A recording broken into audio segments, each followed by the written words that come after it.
Welcome to GSR study circle. నా పేరు రాజయ్య. మనం గత క్లాస్లో ఆంధ్రప్రదేశ్ సామాజిక సాంస్కృతిక చరిత్రకు సంబంధించి యుగ విభజన గురించి చెప్పుకోవడం జరిగింది. రెండు రకాల యుగ విభజన సాంప్రదాయాల గురించి చెప్పుకోవడం జరిగింది. మనం ఈ క్లాసు నుండి ఆంధ్రప్రదేశ్ సామాజిక సాంస్కృతిక చరిత్ర అనే సబ్జెక్టుకు సంబంధించి ఆ సబ్జెక్టుకు రిలేటెడ్గా ఉన్నటువంటి ఒక రెండు టాపిక్స్ను ఈ క్లాసులో చెప్పుకుందాం. ఈ క్లాస్ నుండి చెప్పుకుందాం. ఆ రెండు టాపిక్స్, ఒకటి ఆంధ్రప్రదేశ్ చరిత్ర ఆధారాలు, రెండు ఆంధ్రజాతి మూలాలు. ఆంధ్రప్రదేశ్ చరిత్ర ఆధారాలు మరియు ఆంధ్రజాతి మూలాలు అనే రెండు టాపిక్స్ను మనం ఈ క్లాస్ నుండి చెప్పుకుందాం. ముందుగా వాటిలో ఒకటి ఆంధ్రప్రదేశ్ చరిత్ర. ఆంధ్రప్రదేశ్ చరిత్ర ఆధారాలు. ఆంధ్రప్రదేశ్ చరిత్ర ఆధారాలు. Sources of Andhra Pradesh history. Sources of Andhra Pradesh history అనేది ఇప్పుడు మనం చెప్పుకోబోతున్న టాపిక్. అదేవిధంగా రెండో టాపిక్ వచ్చేసి ఆంధ్రజాతి మూలాలు. ఆంధ్రజాతి మూలాలు. ఆంధ్రజాతి మూలాలు. సో ఇవి రెండు మనకు నిజానికైతే ఏపీపీఎస్సీ ఇచ్చినటువంటి సిలబస్లో లేవు. లేకపోయినప్పటికీ కూడా ఇవి మన సబ్జెక్టుకు రిలేటెడ్ టాపిక్స్. ఆంధ్రప్రదేశ్ చరిత్ర ఆధారాలు మరియు ఆంధ్రజాతి మూలాలు. ఆంధ్రజాతి మూలాలు అంటే origin of Andhra. Origin of Andhra. Origin అంటే మూలం లేక పుట్టుపూర్వోత్తరాలు. అసలు ఆంధ్రులు ఎవరు, ఆంధ్రుల యొక్క నేపథ్యం ఏంటి అనేది ఆంధ్రజాతి మూలాలు అనేటువంటి టాపిక్లో భాగంగా మనం చెప్పుకోబోతున్నటువంటి అంశం. ఓకేనా? అయితే ఇక్కడ అభ్యర్థులు గమనించాల్సిన విషయం ఏంటంటే, ఆంధ్రప్రదేశ్ చరిత్రకు సంబంధించి ఏపీపీఎస్సీ మనకిచ్చినటువంటి సిలబస్లో ఈ రెండు టాపిక్స్ లేవు. మరి రెండు టాపిక్స్ ఏపీపీఎస్సీ సిలబస్లో లేవు కదా, లేకపోయినప్పటికీ కూడా మనం ఈ టాపిక్స్ గురించి చదువుకోవాలా అనేటువంటి అనుమానం అభ్యర్థులకు రావచ్చు. ఓకేనా? అయితే ఇక్కడ మనం గమనించాల్సిన విషయం ఏంటంటే, మనం ఆంధ్రప్రదేశ్ చరిత్ర గురించి చదువుకుంటున్నామంటే ముందుగా మనం ఆంధ్రప్రదేశ్ చరిత్రకు సంబంధించినటువంటి కొన్ని ఆధారాల గురించి చదువుకోవాలి. ఆంధ్రప్రదేశ్ చరిత్ర యొక్క ఆధారాల మీద మనకు కనీస అవగాహన ఉండాలి. ఈ ఆంధ్రప్రదేశ్ చరిత్ర ఆధారాలు అనేటువంటి కాన్సెప్ట్ నుండి మరి మనకి ఎగ్జామినేషన్ ఓరియంటేషన్లో ఏమైనా ఉపయోగం ఉంటుందా? వాస్తవానికి ఉంది. ఈ కాన్సెప్ట్ నుండి ఖచ్చితంగా ఒక ప్రశ్న అడుగుతున్నాడు. ఆంధ్రప్రదేశ్ చరిత్ర ఆధారాలు అనేటువంటి కాన్సెప్ట్ నుండి ఖచ్చితంగా ఒక ప్రశ్న అడుగుతున్నాడు. గతంలో కూడా దీని మీద ప్రతిసారి ఒక ప్రశ్న వస్తుంది. మరి ఆ ప్రశ్నలు ఏ విధంగా అడిగాడు, వాటికి సంబంధించిన ఎగ్జాంపుల్స్ ఏమైనా ఉన్నాయా అనే దాని గురించి ముందుగా చెప్పుకుందాం. ఆంధ్రప్రదేశ్ చరిత్ర ఆధారాలు అనేటువంటి కాన్సెప్ట్ నుండి వాస్తవానికి గతంలో చాలాసార్లు ప్రశ్న అడిగాడు. ప్రతిసారి రిపీటెడ్గా ఈ కాన్సెప్ట్ నుండి ప్రశ్న అడుగుతున్నాడు. ఎగ్జాంపుల్ చెప్పాలి అంటే, గౌతమి బాలశ్రీ తన నాసిక్ శాసనాన్ని, గౌతమి బాలశ్రీ తన నాసిక్ శాసనాన్ని కింది ఏ రాజు కాలంలో వేయించింది అనేది గతంలో అడిగినటువంటి ప్రశ్న. గౌతమి బాలశ్రీ తన నాసిక్ శాసనాన్ని క్రింది ఏ రాజు కాలంలో వేయించింది. ఇది గతంలో అడిగినటువంటి ప్రశ్న. దానికి ఆన్సర్ వచ్చేసి రెండో పులోమావి. రెండో పులోమావి కాలంలో గౌతమి బాలశ్రీ నాసిక్ అనేటువంటి శాసనాన్ని వేయించింది. ఇక్కడ నాసిక్ శాసనం మీద ప్రశ్న అడిగాడు. మరి నాసిక్ శాసనం అనేది దేని కిందికి వస్తుంది? ఆధారాల కిందికి వస్తుంది. నాసిక్ శాసనం అనేది దేని కిందికి వస్తుంది? ఆధారాల కిందికి వస్తుంది. నాసిక్ శాసనం అనేది శాతవాహన రాజుల్లో ఒక రాజు చరిత్రకు ప్రధానమైనటువంటి ఆధారం. ఆ రాజు పేరు గౌతమిపుత్ర శాతకర్ణి. మనం ఈనాడు గౌతమిపుత్ర శాతకర్ణి గురించి చదువుకుంటున్నాము అంటే, అసలు గౌతమిపుత్ర శాతకర్ణి గురించి తెలుసుకోగలుగుతున్నాము అంటే దానికి ప్రధానమైనటువంటి కారణం ఈ నాసిక్ శాసనమే. నాసిక్ శాసనం ద్వారానే మనకు ఎక్కువ సమాచారం గౌతమిపుత్ర శాతకర్ణి గురించి తెలుస్తుంది. సో కాబట్టి ఇక్కడ నాసిక్ శాసనం దేని కిందికి వస్తుంది? ఆధారాలు అనేటువంటి కాన్సెప్ట్ కిందికి వస్తుంది. అంటే ఏ విధంగా ఆధారాలు అనేటువంటి కాన్సెప్ట్ మీద ప్రతిసారి ప్రశ్న అడుగుతున్నాడు అనేది అభ్యర్థులు ఇక్కడ గుర్తుపెట్టుకోవాలి. మరి ఇలాంటివే ఇంకా గతంలో చాలాసార్లు ప్రశ్నలు అడిగాడు. ఉదాహరణకు మొదటి శాతకర్ణికి కళింగరాజు కారవేలునికి మధ్య యుద్ధాలు జరిగాయి. ఈ యుద్ధాల్లో ఎవరు గెలిచారు, ఈ యుద్ధాల్లో ఎవరు ఓడిపోయారు, దీని గురించి కొన్ని బౌద్ధ గ్రంథాలు పేర్కొంటున్నాయి. ఉదాహరణకు చుల్ల కళింగ జాతకం, శరివనిజ జాతకం, ఇలాంటి కొన్ని బౌద్ధ గ్రంథాలు మొదటి శాతకర్ణికి కారవేలునికి మధ్య జరిగిన యుద్ధాల గురించి పేర్కొంటున్నాయి. ఇగో దీని గురించి కూడా గతంలో ప్రశ్న అడిగాడు. కళింగరాజు కారవేలుడు మొదటి శాతకర్ణి చేతిలో ఓడిపోయాడు అని పేర్కొంటున్న బౌద్ధ గ్రంథం ఏంటి అని అడిగాడు. అని పేర్కొంటున్న బౌద్ధ గ్రంథం ఏంటి? వాస్తవానికి చుల్లకళింగ జాతకం పేర్కొంటుంది, శరివనిజ జాతకం పేర్కొంటుంది. అంటే అందులో ఒక గ్రంథం పేరు అడిగాడు. ఇక్కడ ఆ గ్రంథం మనకు దేని కిందికి వస్తుంది? ఆధారాలు అనేటువంటి కాన్సెప్ట్ కిందికి వస్తుంది. వాళ్ళిద్దరి మధ్య యుద్ధాలు జరిగినట్లుగా బౌద్ధ గ్రంథాలు మనకు ఆధారంగా ఉపయోగపడుతున్నాయి. ఆధారంగా వాళ్ళిద్దరి మధ్య జరిగిన యుద్ధాల గురించి పేర్కొంటున్నాయి. సో కాబట్టి ఆధారాలు అనేటువంటి కాన్సెప్టు ఖచ్చితంగా మనకి ఎగ్జామినేషన్ ఓరియంటేషన్లో ఒక ప్రశ్నకు సమాధానం రావడానికి కారణమవుతుంది. మళ్ళీ ఇలాంటివే ఇంకా చాలాసార్లు అడిగాడు. ఉదాహరణకు నాగార్జునుడు రాసిన సుహృల్లేఖ గ్రంథాన్ని, నాగార్జునుడు రాసిన సుహృల్లేఖ అనే గ్రంథాన్ని పాఠశాలల్లో విద్యార్థులు కంఠస్థం చేయడం నేను చూశాను అని పేర్కొన్న విదేశీ యాత్రికుడు ఎవరు అని అడిగాడు. ఆ విదేశీ యాత్రికుడి పేరు ఇత్సింగ్. సో ఇక్కడ సుహృల్లేఖ గ్రంథాన్ని పాఠశాలల్లో విద్యార్థులు కంఠస్థం చేయడం నేను చూశాను అని ఇత్సింగ్ తన రచనల్లో ప్రస్తావించాడు. ఇక్కడ ఇత్సింగ్ ప్రస్తావన దేని కిందికి వస్తుంది? ఆధారాలు అనేటువంటి కాన్సెప్ట్ కిందికి వస్తుంది. సో కాబట్టి ఇక్కడ అభ్యర్థులు గమనించాలి, అభ్యర్థులు అర్థం చేసుకోవాల్సిన విషయం ఏంటంటే, వాస్తవానికైతే ఏపీపీఎస్సి మనకిచ్చిన సిలబస్లో ఆంధ్రప్రదేశ్ చరిత్ర ఆధారాలు అనేటువంటి టాపిక్ లేదు. కానీ ఈ ఆంధ్రప్రదేశ్ చరిత్ర ఆధారాలు అనేటువంటిది మన సబ్జెక్టుకు వెరీ వెరీ రిలేటెడ్ టాపిక్ అని చెప్పొచ్చు. మీరు ప్రాచీన యుగం మధ్యయుగంలోకి వెళ్తే, ప్రాచీన ఆంధ్రప్రదేశ్ చరిత్ర మధ్యయుగ ఆంధ్రప్రదేశ్ చరిత్రలోకి వెళ్తే ఒక్కో రాజవంశం గురించి మీరు చదువుకునేటప్పుడు ఆ రాజవంశానికి సంబంధించినటువంటి ఎన్నో ఆధారాల ప్రస్తావన మీకు వస్తుంది. ఉదాహరణకు శాతవాహనుల చరిత్రకు ఆధారాలు ఏంటి అని అడుగుతాడు. ఆ టాపిక్ ఖచ్చితంగా మన సిలబస్లో అంతర్భాగంగా ఉంటుంది, అంటే మన సబ్జెక్టులో అంతర్భాగంగా ఉంటుంది. ఇక్కడ ఆధారాలు అనేటువంటి టాపిక్ను ప్రత్యేకంగా మనకు సిలబస్లో ఇవ్వకపోయినప్పటికీ కూడా ఈ టాపిక్ మనం చదివే సబ్జెక్టుకు రిలేటెడ్ టాపిక్గా మనం భావించాలి. ఓకేనా? సో కాబట్టి మనం ఆంధ్రప్రదేశ్ చరిత్ర ఆధారాలు అనేటువంటి కాన్సెప్ట్ గురించి తెలుసుకొని ఉండాలి. అసలు ఆంధ్రప్రదేశ్ చరిత్రకు ఎలాంటి ఆధారాలు మనకు లభిస్తున్నాయి, ఏ ఆధారాలు మనకు ఉపయోగపడుతున్నాయి అనే దాని పట్ల కనీస అవగాహన మనకు ఉండాలి. అదేవిధంగా రెండో టాపిక్ వచ్చేసి ఆంధ్ర జాతి మూలాలు, ఆరిజిన్ ఆఫ్ ఆంధ్ర.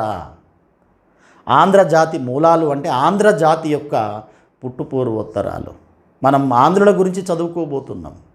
మరి ఆంధ్రుల గురించి చదువుకోబోతున్నప్పుడు, ఆంధ్రుల చరిత్రను చదువుకోబోతున్నప్పుడు మనకు ఖచ్చితంగా అసలు ఆంధ్రులు అంటే ఎవరు, వాళ్ళకు ఉన్నటువంటి నేపథ్యం ఏంటి, అసలు వాళ్ళు ఎక్కడి నుంచి వచ్చారు, ఇక్కడి వాళ్ళేనా లేక ఇతర ప్రాంతాల నుంచి వచ్చారా, వాళ్ళ యొక్క పరిణామ క్రమం ఏంటి, చరిత్రలో వాళ్ళు ఏ విధంగా వెలుగులోకి వచ్చారు, వీటికి సంబంధించినటువంటి కనీస అవగాహన మనకు ఉండాలి. ఎందుకంటే మనం ఆంధ్రుల గురించి చదువుకోబోతున్నాం.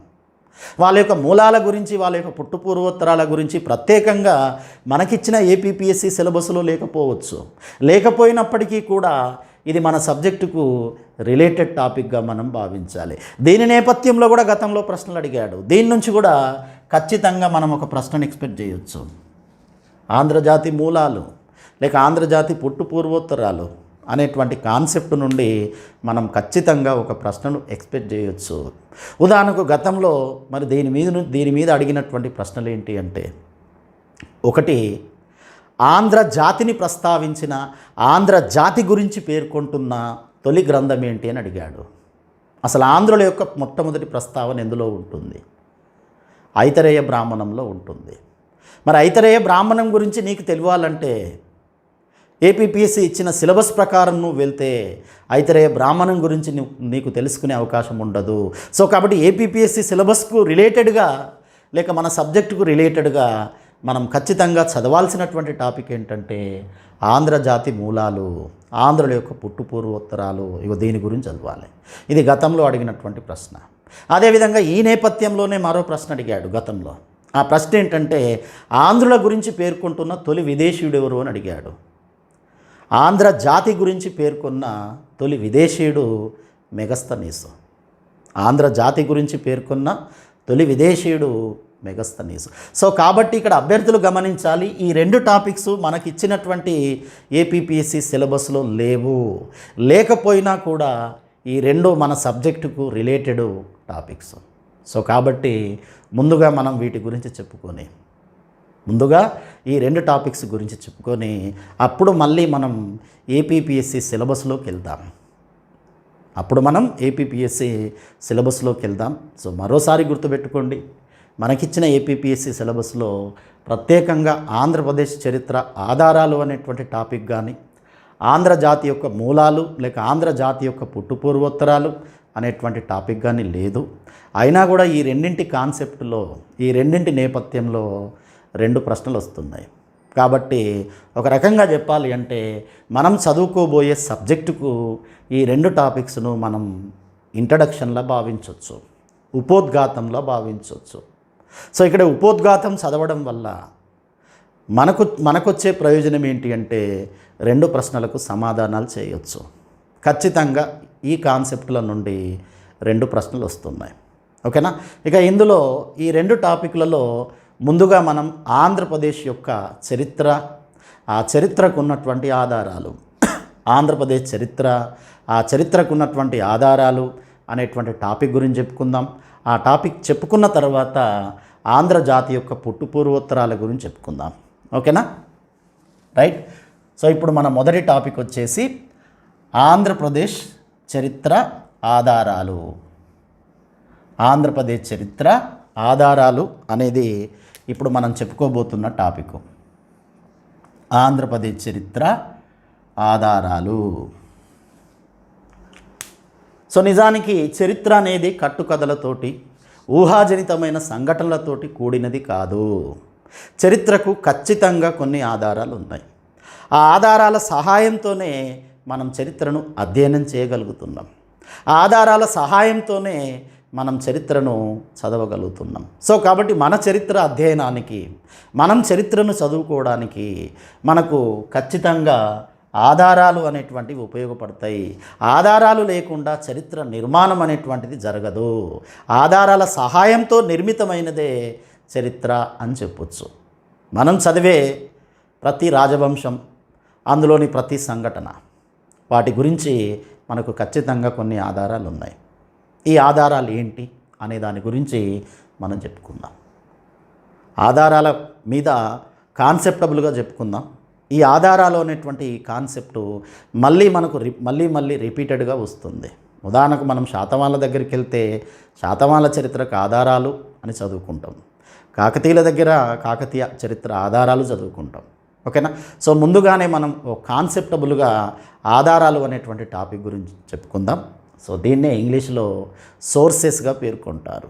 Sources of Andhra Pradesh history. Sources of Andhra Pradesh history. ఓకేనా? సో నిజానికైతే మనకు ఎన్నో రకాలైనటువంటి ఆధారాలు అందుబాటులో ఉన్నాయి. ఎన్నో ఆధారాలు లభిస్తున్నాయి. మనకు లభిస్తున్నటువంటి ఆధారాలన్నింటినీ చరిత్రకారులు స్థూలంగా రెండు భాగాలుగా విభజించడం జరిగింది. నిజానికైతే మనకి అనేక రకాలైనటువంటి ఆధారాలు ఉన్నాయి. అనేకమైనటువంటి చరిత్ర ఆధారాలు లభిస్తున్నాయి. మనకు లభిస్తున్నటువంటి ఆధారాలను చరిత్రకారులు స్థూలంగా రెండు భాగాలుగా విభజించడం జరిగింది. ఆ రెండు భాగాలలో మొదటి వాటిని పురావస్తు ఆధారాలుగా పేర్కొంటారు. పురావస్తు ఆధారాలు. రెండో దాన్ని సాహిత్య ఆధారాలుగా పేర్కొంటారు. సాహిత్య ఆధారాలు.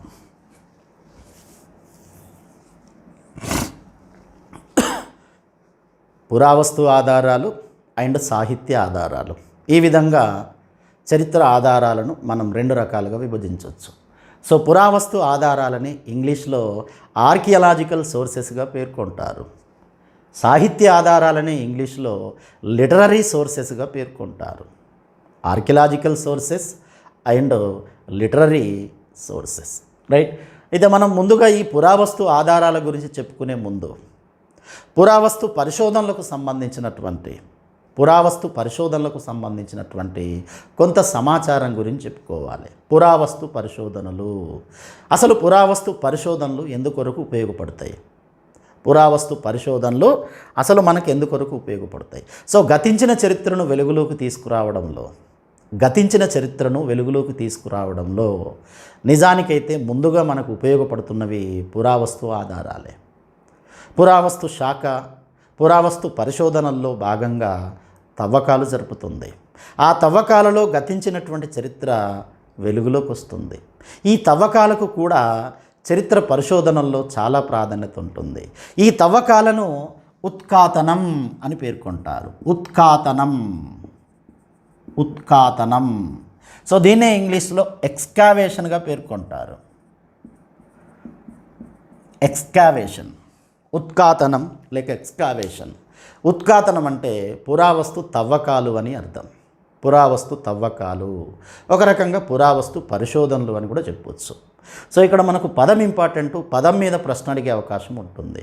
అసలు ఉత్ఖాతనం అంటే ఏంటి అని అడుగుతాడు. ఉత్ఖాతనం అంటే ఏంటి? పురావస్తు తవ్వకాలను ఉత్ఖాతనంగా పేర్కొంటారు. మరి ఈ పురావస్తు పరిశోధనలు భారతదేశంలో లేక మన ఆంధ్రప్రదేశ్లో ఎప్పటి నుండి మొదలైనవి? అసలు వాస్తవానికైతే పురావస్తు పరిశోధనలు మిగిలిన ప్రపంచంతో పోల్చుకుంటే మన దగ్గర చాలా ఆలస్యంగా మొదలైనవి అని చెప్పొచ్చు. ఈ పురావస్తు పరిశోధనలు అనేటువంటివి మిగిలిన ప్రపంచంతో పోల్చుకుంటే, ముఖ్యంగా యూరప్ దేశాల చరిత్రతో పోల్చుకుంటే మన దేశ చరిత్రలో ఈ పురావస్తు పరిశోధనలు చాలా ఆలస్యంగా మొదలైనవి అని చెప్పొచ్చు. ముఖ్యంగా 19వ శతాబ్దం ద్వితీయార్థం నుండి పురావస్తు పరిశోధనలు మొదలైనవి. ఈ పురావస్తు పరిశోధనలు నిజానికి బ్రిటిష్ వాళ్ళతో మొదలైనవి. భారతదేశాన్ని బ్రిటిష్ వాళ్ళు పరిపాలిస్తున్న కాలంలో 19వ శతాబ్దం రెండవ భాగంలో లేక ద్వితీయార్థంలో పురావస్తు పరిశోధనలు మొదలైనవి. బ్రిటిష్ ఇండియాలో మొదలైనవి. ఈనాటి మన ఆంధ్రప్రదేశ్ ప్రాంతం మద్రాస్ రాష్ట్రంలో భాగంగా బ్రిటిష్ ఇండియాలో లేక బ్రిటిష్ వారి చేత పరిపాలించబడేది. బ్రిటిష్ ఇండియాలో మద్రాస్ రాష్ట్రంలో అంతర్భాగంగా బ్రిటిష్ వారి చేత పరిపాలించబడేది. కాబట్టి బ్రిటిష్ ఇండియాలో ఏ పురావస్తు పరిశోధనలు అయితే మొదలైనయో అందులో భాగంగా ఆ పురావస్తు పరిశోధనలు మన ఆంధ్రప్రదేశ్లో కూడా ప్రారంభమైనాయి. ఓకేనా? సో మొత్తానికి పురావస్తు పరిశోధనలు ఎవరితో మొదలైనవి అని చెప్పొచ్చు? బ్రిటిష్ వాళ్ళతో మొదలైనవి అని చెప్పొచ్చు. బ్రిటిష్ ఇండియాలో ప్రారంభమైనవి అని చెప్పొచ్చు. ఆ బ్రిటిష్ ఇండియాలో ఈనాటి మన ఆంధ్రప్రదేశ్ ప్రాంతం ఒక భాగమే కాబట్టి ఆంధ్రప్రదేశ్లో కూడా 19వ శతాబ్దం ద్వితీయార్థం నుండి పురావస్తు పరిశోధనలు మొదలైనవి. ఈ పురావస్తు పరిశోధనలు ప్రారంభమవడంలో మనం ప్రత్యేకంగా ఒక ఇద్దరు ఆంగ్ల గవర్నర్ జనరల్స్ గురించి చెప్పుకోవచ్చు. ఇద్దరు గవర్నర్ జనరల్స్ యొక్క కృషి ఫలితంగా ఒక రకంగా భారతదేశంలో ఓ క్రమ పద్ధతిలో పురావస్తు పరిశోధనలు మొదలైనవి అని చెప్పొచ్చు. ఆ ఇద్దరు గవర్నర్ జనరల్లలో మొదటివాడు కానింగ్ అనేటువంటి గవర్నర్ జనరల్. సో రెండవ వాడు కర్జన్. నిజానికి వీళ్ళిద్దరి కృషి ఫలితంగానే భారతదేశంలో బ్రిటిష్ ఇండియాలో పురావస్తు పరిశోధనలు ప్రారంభమైనాయి. ముందుగా ఇక్కడ మనం కానింగ్ గురించి చెప్పుకోవాలి. సో ఈ కానింగ్ 1861వ సంవత్సరంలో భారతదేశంలో పురావస్తు పరిశోధనలు జరపడానికి ప్రత్యేకంగా ఒక శాఖను ఏర్పాటు చేశాడు. ఆ శాఖను ఏమని పిలిచారు అంటే ASI అని పిలిచారు. ASI. సో ఇది వెరీ వెరీ ఇంపార్టెంట్ అవుతుంది. దీని మీద కూడా గతంలో ప్రశ్న అడిగాడు. ఇది ప్రీవియస్ బిట్. కానింగ్ అనేటువంటి గవర్నర్ జనరల్ భారతదేశంలో బ్రిటిష్ ఇండియాలో పురావస్తు పరిశోధనల కొరకు దేన్ని స్థాపించాడు, ఏ సంస్థను స్థాపించాడు, ఏఎస్ఐ అనేటువంటి సంస్థను స్థాపించాడు. మరి అసలు ఏఎస్ఐ అంటే ఏంటి? దీని యొక్క ఫుల్ ఫామ్ కూడా ఇక్కడ మనకి ఇంపార్టెంట్ అవుతుంది. ఏఎస్ఐ యొక్క ఫుల్ ఫామ్ వచ్చేసి archaeological sources of India, archaeological survey of India. ASI full form వచ్చేసి ఆర్కియలాజికల్ సర్వే ఆఫ్ ఇండియా. ఇక దీన్ని స్థాపించాడు. దీని ఆధ్వర్యంలోనే మొదటిసారిగా భారతదేశంలో పురావస్తు పరిశోధనలు ప్రారంభమైనాయి. ఇక దీనికి మొదటి సర్వేయర్గా అలెగ్జాండర్ కన్నింగ్హామ్ను నియమించాడు. Alexander Cunningham.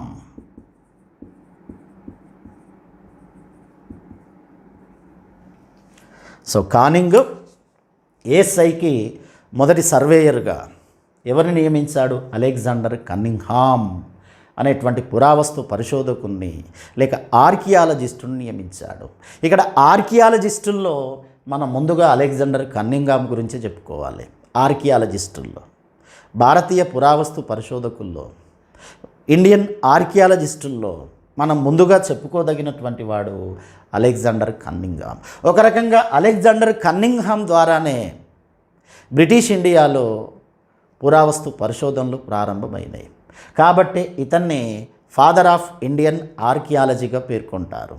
భారత పురావస్తు పితగా పేర్కొంటారు. సో ఈ పదం మనకు చాలా ఇంపార్టెంట్, ఈ బిరుదు మనకు చాలా ఇంపార్టెంట్. దీని మీద గతంలో ప్రశ్న అడిగాడు. ఇది ప్రీవియస్ బిట్. సో కాబట్టి ఇక్కడ అభ్యర్థులు గమనించండి. అలెగ్జాండర్ కన్నింగ్హామ్ను ఏమని పేర్కొంటారు? ఫాదర్ ఆఫ్ ఇండియన్ ఆర్కియాలజీ, భారత పురావస్తు పిత అని అలెగ్జాండర్ కన్నింగ్హామ్ను పేర్కొనడం జరుగుతుంది. ఓకేనా? అయితే నిజానికి కానింగ్ ఏఎస్ఐని స్థాపించినప్పటికీ కూడా కొన్ని అనుకోని కారణాల వల్ల, అనివార్య కారణాల వల్ల ఈ ఏఎస్ఐ యొక్క పరిశోధనలు అంత వేగంగా ముందుకెళ్ళలేదు, అంత వేగంగా జరగలేదు. ఏఎస్ఐని స్థాపించినప్పటికీ కూడా ఈ ఏఎస్ఐ ఆధ్వర్యంలో పురావస్తు పరిశోధనలు అంత వేగంగా జరగలేదు. దానికి ఎన్నో కారణాలు ఉన్నాయి. ఒక రకంగా చెప్పాలి అంటే ఏఎస్ఐ తర్వాతి కాలంలో కనుమరుగయ్యే స్థితికి వచ్చింది. అలాంటి సమయంలోనే కర్జన్ అనేటువంటి గవర్నర్ జనరల్ వచ్చాడు. 1899 నుండి 1905 మధ్య కాలంలో గవర్నర్ జనరల్గా పనిచేసినటువంటి వ్యక్తి కర్జన్. ఇక ఎప్పుడైతే కర్జన్ గవర్నర్ జనరల్గా అధికారంలోకి వచ్చాడో అప్పటి నుండి భారతీయ పురావస్తు పరిశోధనల్లో వేగం పెరిగింది. కర్జన్ ఎప్పుడైతే గవర్నర్ జనరల్గా అధికారంలోకి వచ్చాడో ఆనాటి నుండి భారతదేశంలో పురావస్తు పరిశోధనలు ఒక క్రమ పద్ధతిలో మొదలైనవి అని చెప్పొచ్చు. భారతీయ పురావస్తు పరిశోధనల్లో వేగం పెరిగింది అని చెప్పొచ్చు. ఇక ఈ నేపథ్యంలో కర్జన్కు ఉన్నటువంటి ఘనత ఏంటంటే భారతదేశంలో ఉన్నటువంటి ప్రాచీన శిథిలాలు, ప్రాచీన కట్టడాలు, భారతదేశంలో ఉన్నటువంటి ప్రాచీన శిథిలాలు, ప్రాచీన కట్టడాలు లేక ఏన్సెంట్ మోనుమెంట్స్, వీటిని పరిరక్షించేటటువంటి బాధ్యతను కర్జన్ తీసుకున్నాడు. అప్పటి వరకు నిజానికి ఎవరు కూడా భారతీయ ప్రాచీన కట్టడాలు, ప్రాచీన శిథిలాల పట్ల పెద్ద ఆసక్తి చూపించలేదు. వాటి రక్షణ పట్ల పెద్ద ఆసక్తి చూపించలేదు. మొదటిసారిగా భారతీయ పురావస్తు కట్టడాల పట్ల, పురావస్తు శిథిలాల పట్ల శ్రద్ధ చూపించినటువంటి వ్యక్తి ఎవరు అంటే కర్జన్ అని చెప్పొచ్చు. కాబట్టి ఈ నేపథ్యంలోనే కర్జన్ భారతీయ ప్రాచీన కట్టడాలను, ప్రాచీన శిథిలాలను, వీటన్నింటినీ కాపాడాలి అనేటువంటి ఉద్దేశంతో ప్రత్యేకంగా ఒక చట్టం తీసుకొచ్చాడు. ఆ చట్టాన్ని 1904 సంవత్సరంలో తీసుకొచ్చాడు. 1904 సంవత్సరంలో ఒక చట్టం చేశాడు. సో ఈ చట్టాన్నే ఏమని పేర్కొంటారు అంటే ప్రిజర్వేషన్ ఆఫ్ ఏన్సెంట్ మోనుమెంట్ యాక్ట్గా పేర్కొంటారు. Preservation of ancient monument act. Preservation of ancient monuments act. Preservation of ancient monuments యాక్ట్గా పేర్కొంటారు. సో ఈ చట్టాన్ని 1904లో తీసుకొచ్చాడు. ఈ చట్టానికే మరో పేరు preservation of ancient monuments act అనేటువంటి చట్టానికి మరో పేరు ancient monument protection act. Ancient monuments protection act. Ancient monuments protection act. Ancient monuments protection యాక్ట్గా పేర్కొంటారు. దీన్నే తెలుగులో ప్రాచీన శిథిలముల రక్షణ చట్టం అని పేర్కొంటారు.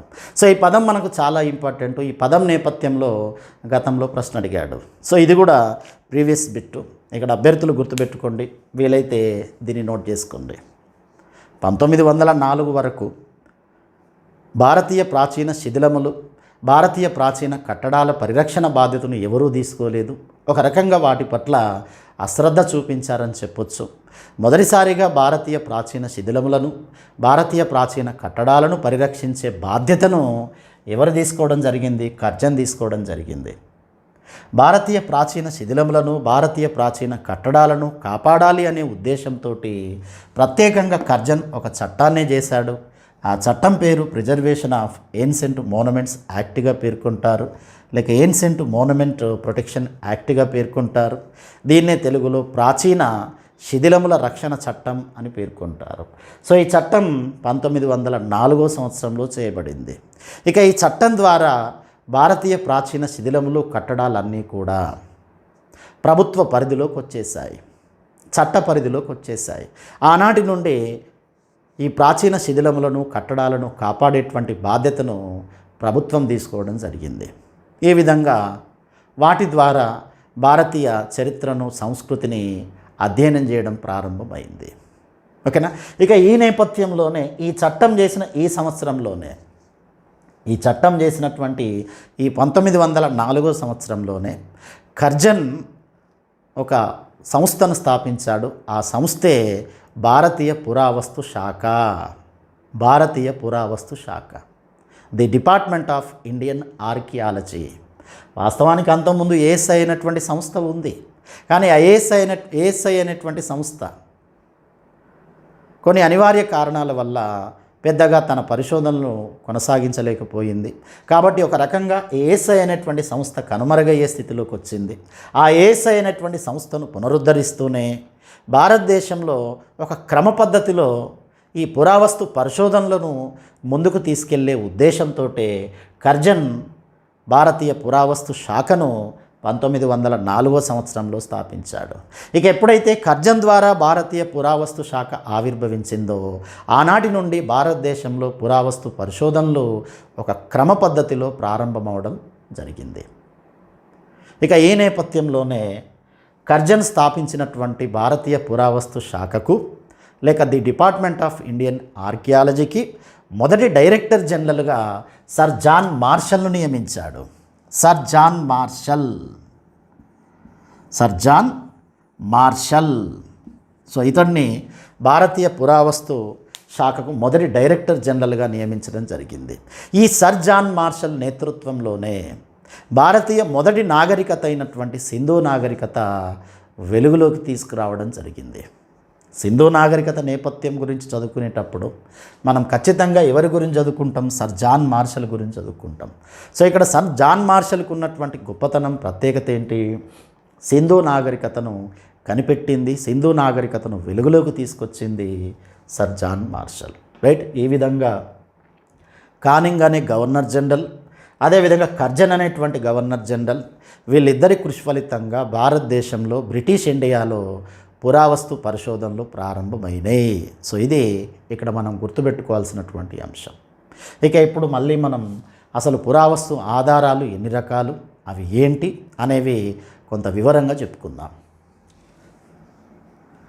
పురావస్తు ఆధారాలు రకాలు. పురావస్తు ఆధారాలు. సో పురావస్తు ఆధారాలను తిరిగి మళ్ళీ మనం 3 రకాలుగా విభజించవచ్చు. పురావస్తు ఆధారాలను తిరిగి 3 రకాలుగా విభజించడం జరుగుతుంది.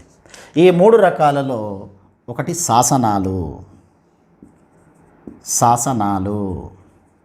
పురావస్తు ఆధారాలు తిరిగి 3 రకాలు. ఆ 3 రకాలలో మొదటిది శాసనాలు. ఈ శాసనాలనే ఇంగ్లీష్లో ఇన్స్క్రిప్షన్స్గా పేర్కొంటారు. ఇన్స్క్రిప్షన్స్. రెండవది నాణెములు.